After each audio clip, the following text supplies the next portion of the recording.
जय भीम। जय भारत, जय संविधान, जय मंडल, जय जोहार, जय जवान, जय किसान। भारतीय लोकतंत्र जिंदाबाद, भारतीय संविधान जिंदाबाद।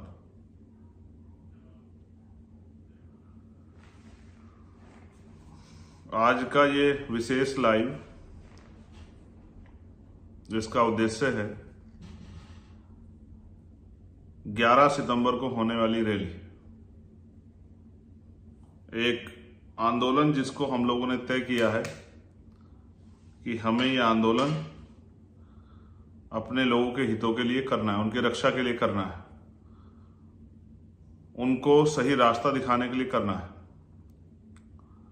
और पिछले महीने हम लोगों ने इसकी घोषणा की थी।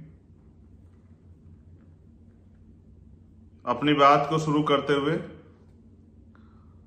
बहुजन समाज में जन्मे और सभी धर्मों में जन्मे सभी संतों, गुरुओं और महान पुरुषों को मैं नमन करता हूं।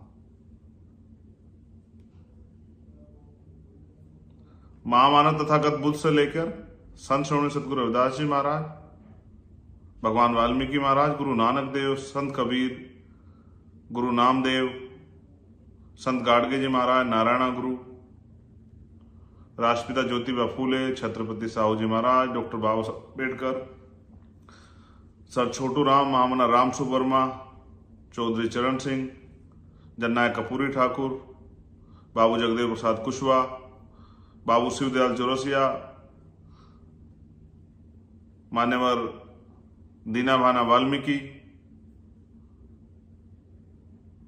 मान्यवर संतराम बी ए प्रजापति और मान्यवर काशीराम साहब को नमन करते हुए मैं आज के अपने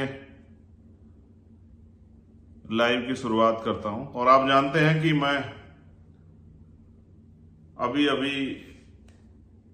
4 दिन का एक दौरा करके विदेश से लौटा हूं। और ये भी दौरा जो है घूमने फिरने के लिए नहीं था, वहां रहने वाले समाज से अपनी बात रखने के लिए और उनसे भविष्य में भीम आर्मी आजाद समाज पार्टी और अपने महान पुरुषों के जो सपने हैं उनको पूरा करने के लिए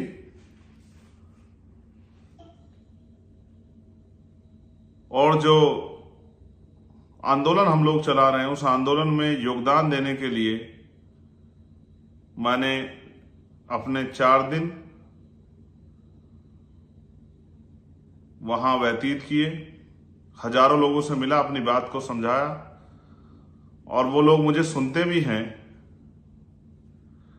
मैं बड़ा खुश हूं कि जब मैं वहां गया तो 99% लोग ऐसे हैं जो मेरी पार्लियामेंट के स्पीचों को सुनते हैं, जो मेरे लाइव को सुनते हैं और जो मुझसे बहुत प्यार करते हैं। वो आज भी मेरे लाइव को सुन रहे होंगे, बाद में सुनेंगे, चाहे वो ऑस्ट्रिया के हों, चाहे वो वियना के हों, चाहे वो इटली के हों, चाहे हमारे गुरु घर जितने भी थे जहां जहां वो मुझे मिले, चाहे बरगामो में मिले हों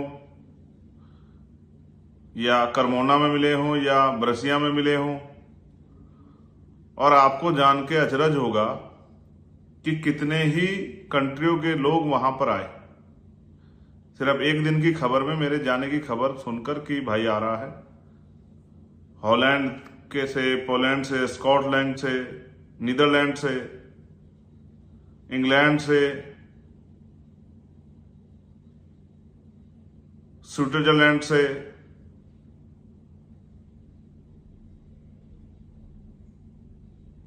फ्रांस से, जर्मनी से, इतने लोग वहां पहुंचे।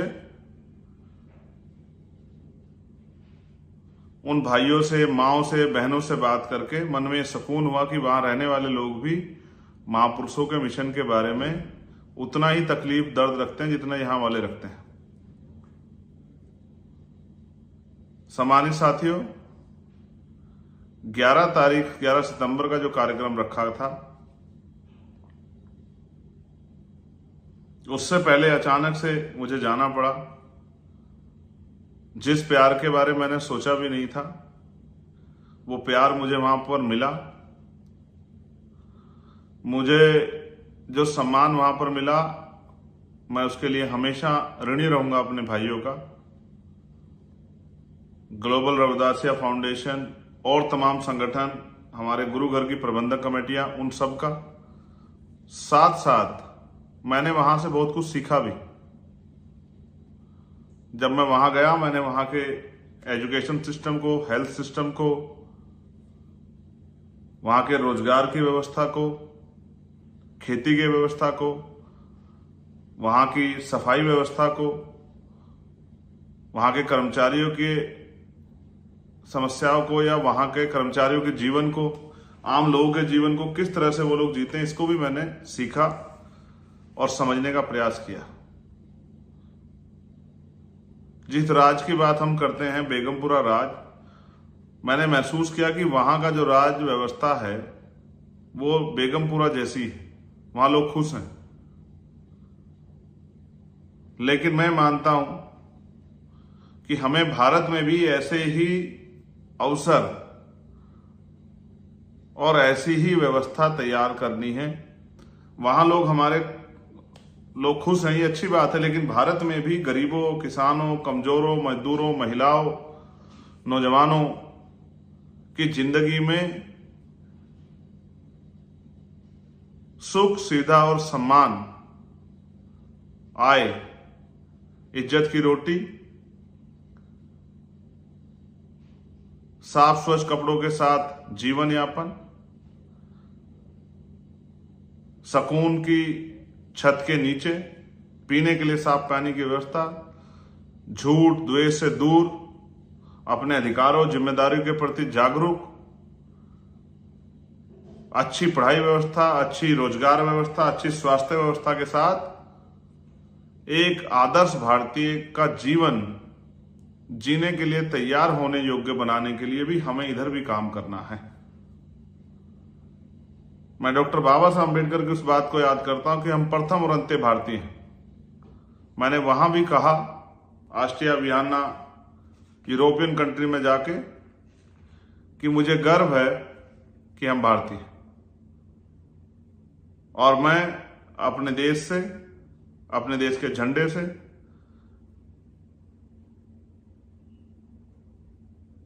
उतना प्यार करता हूं जितना एक बेटा अपनी मां से करता है। मुझे मेरी मातृभूमि पर, मुझे मेरे देश पर, मुझे मेरे भारत पर गर्व। यहां कुछ समस्याएं हैं जिनकी वजह से, चाहे वो जाति व्यवस्था हो, चाहे आर्थिक गैर बराबरी हो, चाहे वो सामाजिक तौर पे गैर बराबरी हो, चाहे रोजगार की समस्या हो, एजुकेशन और हेल्थ की समस्या हो, हम उन सब से दो चार हो सकते हैं। उन्होंने हमारे जीवन में परेशानियां पैदा की हैं। सबसे बड़ी समस्या आर्थिक गैर बराबरी से हुई है। उसके साथ साथ जिसने हमारा जीवन बिल्कुल बर्बाद कर दिया है, वो है सामाजिक गैर बराबरी, जाति और धर्म के आधार पर। आज धर्म के आधार पर हिंसा हो रही है, मॉब लिंचिंग हो रही है, लोगों को मारा जा रहा है, लोगों के धार्मिक स्थलों को तोड़ा जा रहा है। ये जो पॉलिसी है, इससे भावनाओं को भड़काकर वोट तो मांगे जा सकते हैं, लेकिन देश को तरक्की के रास्ते पर नहीं ले जाया जा सकता। सम्मानित साथियों, 11 तारीख को जो रैली होनी थी, उसको अटकाने के लिए, उससे भय खाके सरकार और सरकार के सहयोगियों ने एड़ी चोटी के जोड़ लगाए कि हम परमिशन ना हो, और तमाम तरह की परेशानियां साथ में खड़ी की। लेकिन एक परेशानी सबसे बड़ी ये आई कि बारिश जो है लगातार जारी है। जो लोग यहां आ रहे हैं और हमारे कंधों पे जिम्मेदारी है।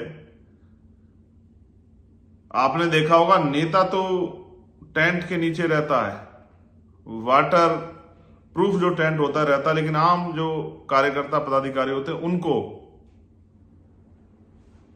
बारिश में भीगना पड़ता है, परेशानी का सामना उठाना पड़ता है। तो मेरी और हमारे साथियों की जिम्मेदारी है कि किसी को उस तरह की परेशानी ना हो। इसलिए हमने मौसम को ध्यान में रखते हुए इंदिरा गांधी स्टेडियम जो आईटीओ के पास है, इंदिरा गांधी स्टेडियम जो आईटीओ के पास है, वहां पर इस अपने कार्यक्रम को सफल बनाने की व्यवस्था की है। जो कार्यक्रम पहले हमारा रामलीला मैदान में होना था, अब वो कार्यक्रम आप सबके सहयोग से इंडोर स्टेडियम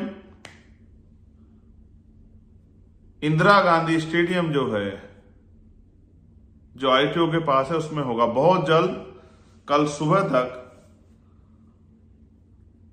और आज लेट नाइट में उस कार्यक्रम की लोकेशन यूपी से आने वाले लोगों के लिए, जो गाजियाबाद के रास्ते आएंगे, जो हापुड़ के रास्ते आएंगे उनके लिए, जो नोएडा से होके आएंगे उनके लिए, जो हरियाणा से होके आएंगे उनके लिए, जो प्लेन से आएंगे उनके लिए, जो ट्रेन से आएंगे उनके लिए, जो बसों से आएंगे उनके लिए।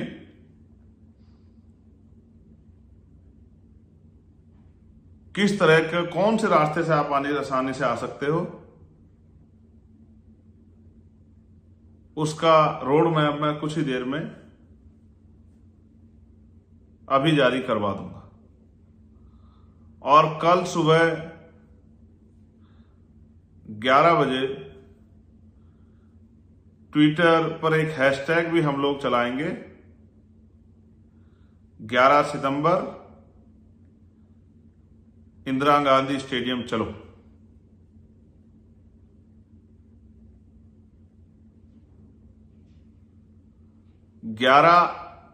सितंबर को मैं पुनः आपसे अपील करता हूं कि आप ज्यादा से ज्यादा संख्या में इस कार्यक्रम, रैली, संघर्ष आंदोलन का हिस्सा बनने के लिए इंदिरा गांधी स्टेडियम पहुंचे।